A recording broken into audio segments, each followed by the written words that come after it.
দেশে শেখ হাসিনার যে ইলেকশন ক্যাম্পেইন করেছিল আপনি প্রমাণ দেখতে চাইলে আমি দেখাতে পারি। সে যে করলো, কেন করেছিল, এই পুরো ব্যাপারটা নিয়ে সে জাতির কাছে কি ক্ষমা প্রার্থনা করেছে? সে কোনো কিছু না করে হঠাৎ করেই ডান থেকে বামে এসে যে ও আমি তো খুব ভালো মানুষ, কিছু বুঝি নাই, এই ভাবটা দেখাবে। তখন মনে করতে হবে এই মানুষগুলা হইল ওই ব্যারিস্টার সুমন টাইপ মানুষ। একটু বলি যে রাফসানদার ছোট ভাইয়ের কথা, তিনি যখন ছাত্র আন্দোলনে গিয়েছিল, অর্থাৎ একাত্মতা প্রকাশ করতে গিয়েছিল, তখন কিন্তু ছাত্ররা তাকে আসলে অ্যাকসেপ্ট করেনি, সেখান থেকে তাড়িয়ে দিয়েছে বা চলে যেতে বলেছে, জোর করে নিয়ে গাড়িতে উঠিয়ে দিয়েছে। এই বিষয়টাকে আপনি কিভাবে দেখবেন?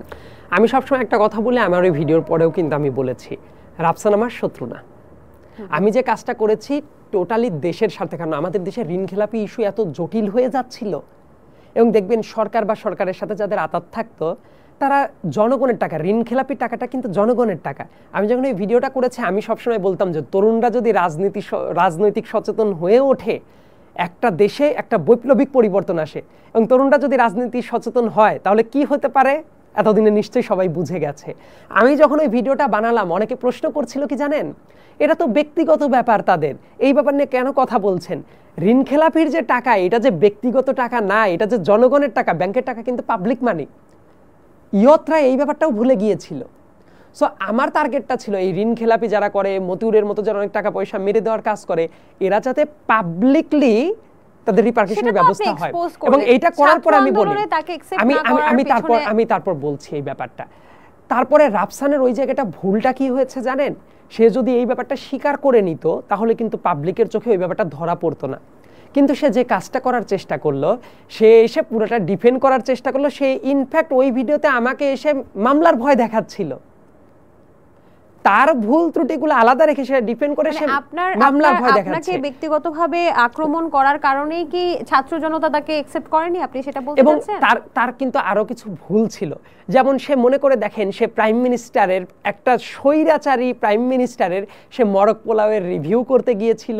সে নসরুল হামিদ বিপুর মতো একজন, মানে বাংলাদেশের বিদ্যুৎ খাত ধসায় দেওয়ার যে একটা নেতা, নসরুল হামিদ বিপুর সে ইলেকশন ক্যাম্পেইন করে বেরিয়েছে। এই কাজগুলো করার জন্য আমার মনে হয় রাফসান যদি পাবলিকলি এসে বলতো আমি যে এই কাজগুলো করেছি, এই কাজগুলো ভুল, তাহলে মানুষ কিন্তু তাকে অ্যাকসেপ্ট করতো। ইনফ্যাক্ট তাকে যখন ওই যে আন্দোলনের ভেতর থেকে গাড়িতে যখন তুলে দেয়, এই ব্যাপারটা দেখে না আমারও ভালো লাগে নাই। আমি ব্যক্তিগতভাবে প্রতিশোধ পরায়ণ মানুষ না। ইনফ্যাক্ট আমি কি চাই জানেন, এরপরে ওই ইনফ্লুয়েন্সার সোসাইটির কিন্তু আরো কয়েকজন, রাফসান না আরো কয়েকজন আমার সাথে কথা বলেছে যে ভাইয়া আমরা না এই ব্যাপারটা ফেস করেছি এইটা নিয়ে। ইনফ্যাক্ট আমি কিন্তু মনে করে দেখেন, আমি যে ভিডিওটা বানিয়েছিলাম রাফসানকে কিন্তু আমি কফির দাওয়াতও দিয়েছিলাম, যে সরকারের টাকা সরকারকে ব্যাক করে দিতে পারলে আমি তাকে কফির দাওয়াতও দিয়েছিলাম। সো রাফসানকে যেদিন টিএসসিতে এই কাজটা করা হয়, আমি যদি ওই জায়গায় উপস্থিত থাকতাম আমি এটা ডিফেন্ড করতাম।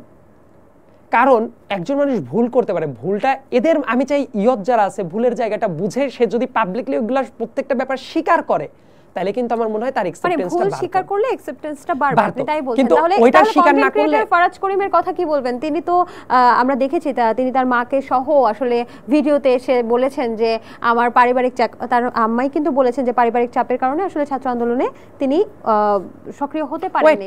তারপর আপনি আসলে মাশরাফি বিন মুর্তজার কথা কি বলবেন? তিনি আমাদের আমি ফারাজ করিমকে নিয়ে তো ভুল স্বীকার করে বলেছেন যে আমার আসলে ছাত্র আন্দোলনে থাকা উচিত ছিল, কিন্তু আসলে রাজনৈতিক চাপ সহ নানান চাপে আসলে আমি বুঝতে পারিনি, আমি সেজন্য দুঃখ প্রকাশ করছি। তাহলে এই ভুল স্বীকারগুলো পরে মাশরাফির জায়গাটা লিগ্যাল দায়বদ্ধতার জায়গাটা আছে। মাশরাফির সে ভোটচোর রেজিমের এমপি ছিল একবার না দুইবার।